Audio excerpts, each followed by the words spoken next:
Alright, time for the eyes.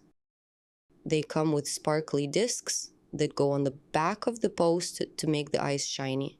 And the backings.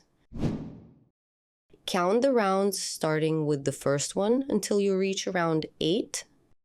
Choose a center stitch and place a stitch marker under it. Count 3 posts to one side and place an eye next to the third post.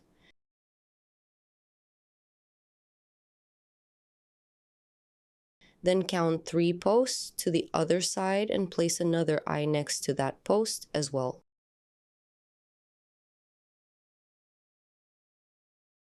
Adjust if needed. Every plushie comes out slightly different. Make sure the eyes look symmetrical. Once you're happy with the placement, snap the backing on. The eye will sit deeper in the fabric.